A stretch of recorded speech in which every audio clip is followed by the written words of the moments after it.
535 people in this country to tell us how to be nice to each other, how to respect each other, how to treat each other. We don't need that. We know how to do that. We've always known how to do that. Now, I want my movement to be somewhat like Martin Luther King. I mean, his message was lost. His message was lost. And for my black people out there, the reason we got this far was because of him. And he preached unity.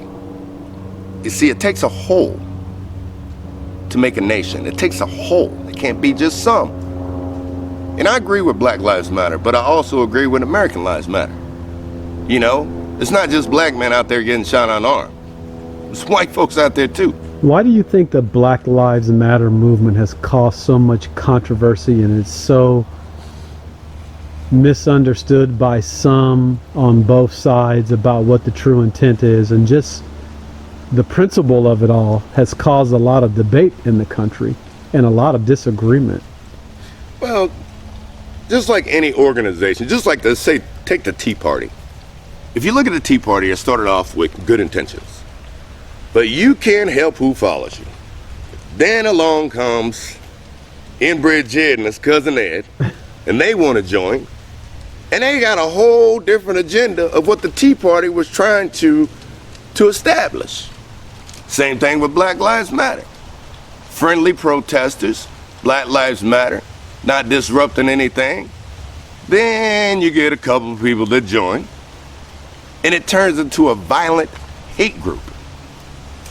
The intentions in the beginning are always good intentions. But once people lose the direction of what the movement is about, it becomes a problem. And that's what the media focuses on, the problem. Because you doing peaceful protests is not news until we have a middle of the road media. So how do we as Americans from all different backgrounds work together to make things better for everyone? Because it seems like a lot of people are frustrated at their economic situation, and that seems to be in most cases the cause of their anger. Right.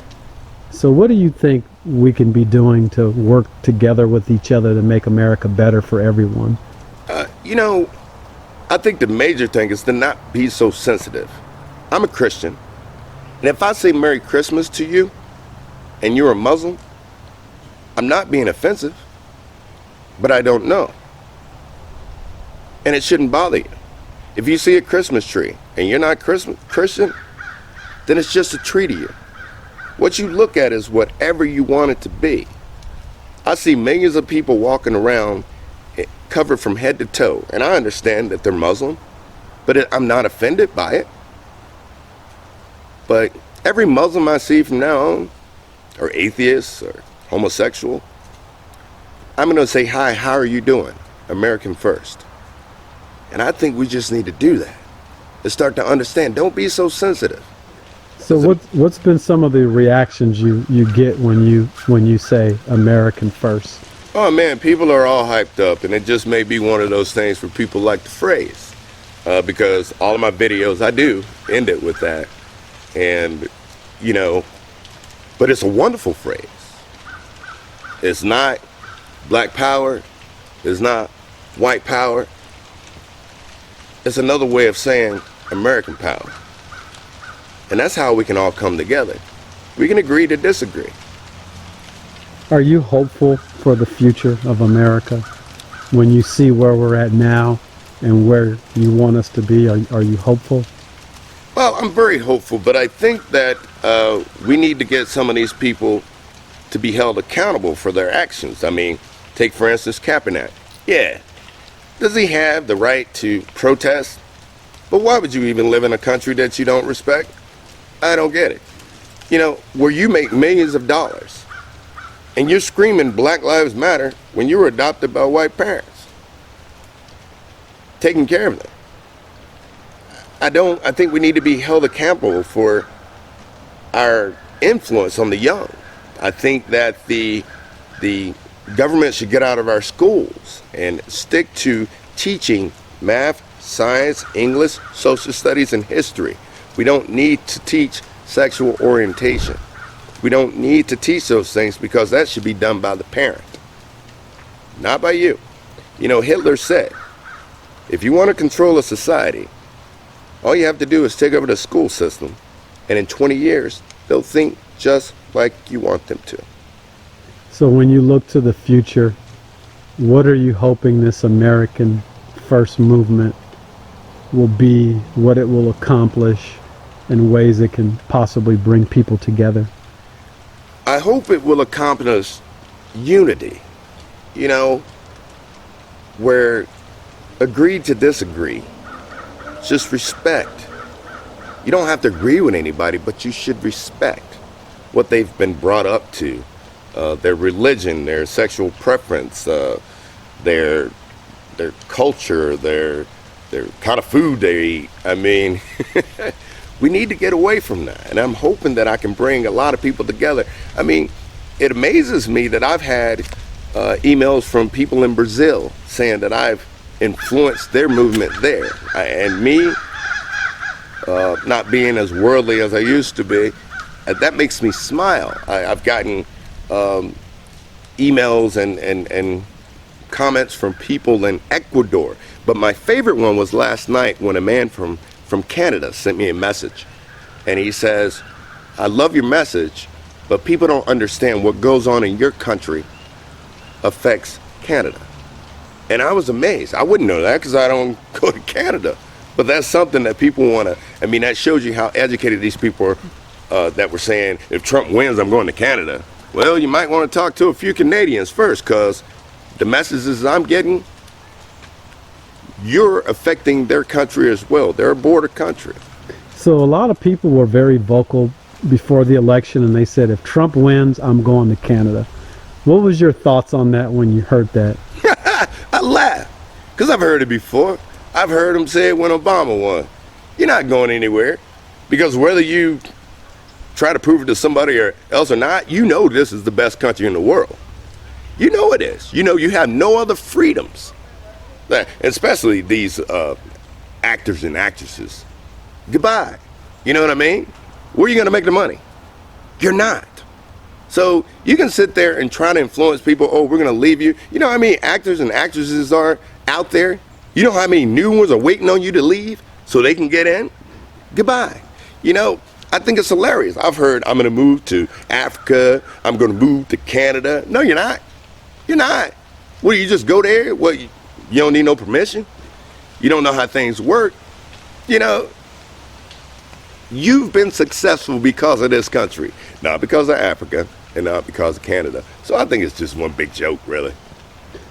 So as we close out, what do you want people to take away from, and how can people be hopeful as we look forward to uniting the country?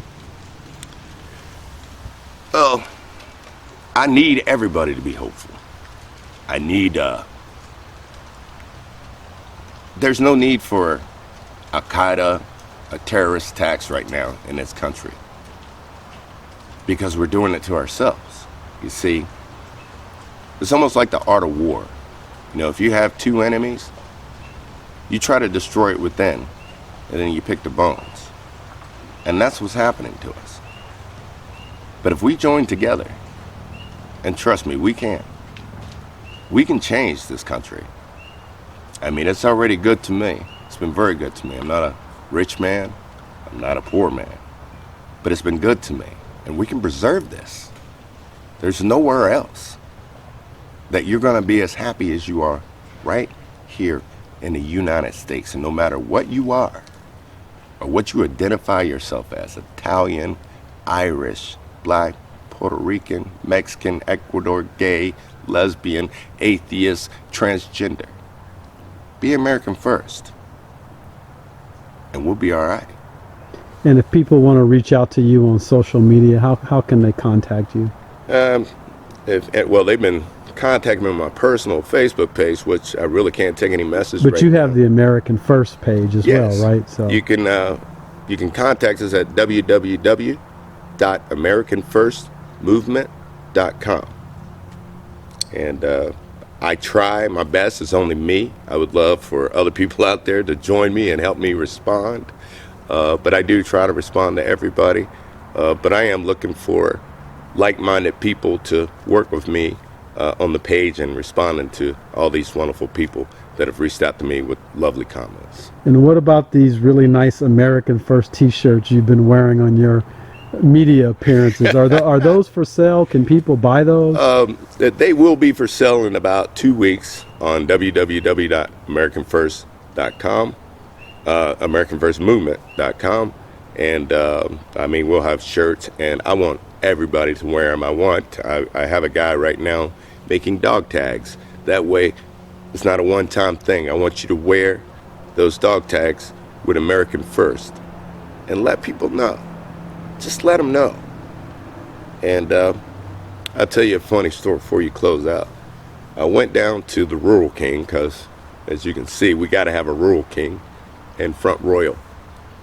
And I was looking for an item, and this guy passed me, and he looked at me, white guy, and he raised his fist and said, American First. And I just smiled and raised my fist back, American First. And that made me feel really good. Hey, thank you for your time. We really appreciate it. Anytime, brother.